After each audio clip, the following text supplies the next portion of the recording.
আফগানিস্তানের তালেবান শাসিত সরকারকে স্বীকৃতি দিয়েছে রাশিয়া।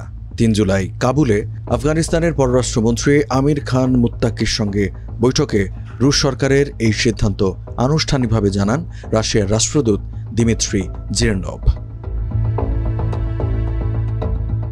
এই সিদ্ধান্তকে সাহসী পদক্ষেপ বলে আখ্যা দিয়েছেন আফগানিস্তানের পররাষ্ট্রমন্ত্রী আমির খান মুত্তাকি। তিনি বলেন, এই স্বীকৃতি ইতিবাচক সম্পর্কের নতুন অধ্যায়, পারস্পরিক সম্মান এবং গঠনমূলক অংশীদারিত্ব এর সূচনা। এটি অন্য দেশগুলোর জন্য দৃষ্টান্ত হয়ে থাকবে রাশিয়ার এই সিদ্ধান্ত। রুশ পররাষ্ট্র মন্ত্রণালয় এক বিবৃতিতে জানায়, আফগানিস্তানে ইসলামিক আমিরাত সরকারকে আনুষ্ঠানিক স্বীকৃতি দ্বিপাক্ষিক কার্যকর সহযোগিতার পথে গতি আনবে। জ্বালানি, পরিবহন, কৃষি ও অবকাঠামো খাতে বাণিজ্য ও অর্থনৈতিক সহযোগিতার সম্ভাবনা রয়েছে।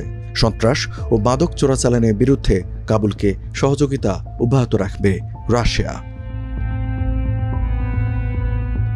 এর আগে চীন, সংযুক্ত আরব আমিরাত, উজবেকিস্তান ও পাকিস্তান কাবুলে রাষ্ট্রদূত নিয়োগ দিলেও তালেবান সরকারকে আনুষ্ঠানিকভাবে স্বীকৃতি দেয়নি কেউই। 2025 সালের এপ্রিলে তালেবানকে সন্ত্রাসী সংগঠনের তালিকা থেকে সরিয়ে নেয় রাশিয়া। এর আগে 2023 সালের জুলাইয়ে তালেবানকে সন্ত্রাস বিরোধী লড়াইয়ে মিত্র বলে উল্লেখ করেন রুশ প্রেসিডেন্ট ভ্লাদিমির পুতিন।